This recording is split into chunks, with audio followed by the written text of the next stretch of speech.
Welcome to This Explainer. Today we're diving into one of the most chilling and, honestly, bizarre moments of the entire Cold War. We're talking about a time when immense military might, soaring global tensions, and the literal threat of nuclear war all converged on, well, a single completely ordinary tree. A single tree stood between two armies. I mean, that sounds totally absurd, doesn't it? But we are talking about a very real historical scenario where American bombers, attack helicopters, and hundreds of heavily armed soldiers were fully mobilized for one reason: just to cut down a piece of wood. Part 1. The dangerous border, and a simple tree blocks the view. So to understand this, we have to set the scene. It's August 1976, right inside the incredibly tense Korean Demilitarized Zone, or DMZ. This is one of the most dangerous, heavily armed borders on the planet, separating North and South Korea. And sitting right there was a large poplar tree. At first glance, completely unimportant. But he's positioned exactly where it blocked the line of sight between a United Nations command checkpoint and an observation post near the famous Bridge of No Return. To fix this really dangerous blind spot, a small team was sent out to, simply trim it. Which brings us to Part 2. A simple mission turns deadly. On August 18, 1976. Nobody, and I mean nobody, expected a routine maintenance task to spark a massive international crisis. On August 18th, American and South Korean personnel walked into the joint security area simply to cut back some branches. You had civilian workers who began trimming the tree under some really light supervision. But very quickly, things changed. North Korean soldiers started approaching the group. The North Koreans ordered the workers to stop, but the American commander on site refused and actually instructed his team to just keep working. Well, that was the spark. Without any warning at all, a violent, completely unprovoked attack began. The American and South Korean personnel were suddenly swarmed.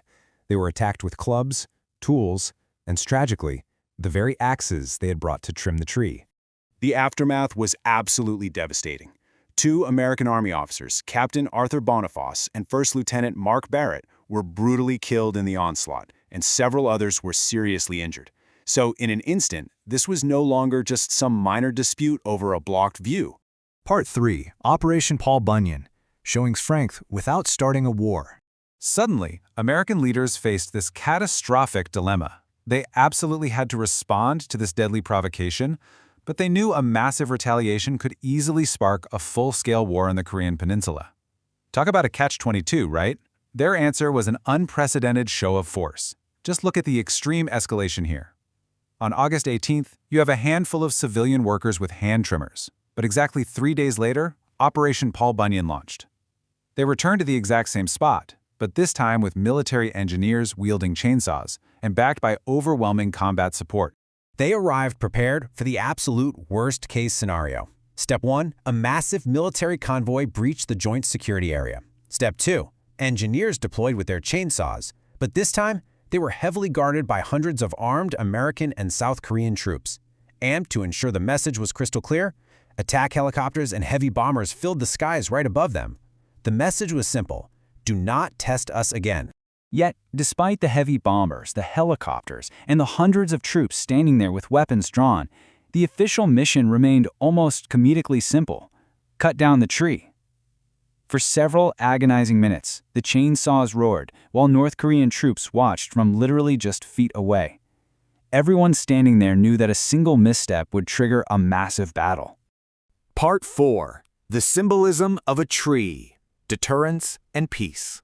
As the tension peaked, the tree finally fell. And then, well, nothing. The operation ended without another clash, and forces peacefully withdrew. The world had just held its breath watching a terrifying military crisis revolve around a piece of wood. But, it was never really about the tree. It was a powerful symbol of military resolve. It proved U.S. forces could operate safely, it showed that fatal attacks would have severe consequences, and it brilliantly used overwhelming military power as a warning, all without firing a single shot. Wars do not always begin with large battles. Sometimes, a small event can create a much bigger crisis. Operation Paul Bunyan is the ultimate proof of that reality. Just think about it. A routine tree trimming mission snowballed into deadly violence, ultimately bringing nuclear-capable bombers and hundreds of soldiers to one of the most heavily guarded borders on Earth. Today, this story stands as a vital reminder of the razor-thin line between peace and total devastation. In 1976, the chainsaws ended the crisis, but it leaves us with a chilling question for our modern world. When the next trivial spark ignites at a contested border, will we be able to step back from the brink, or will it be the one that finally starts a war? Thank you for joining me for this explainer.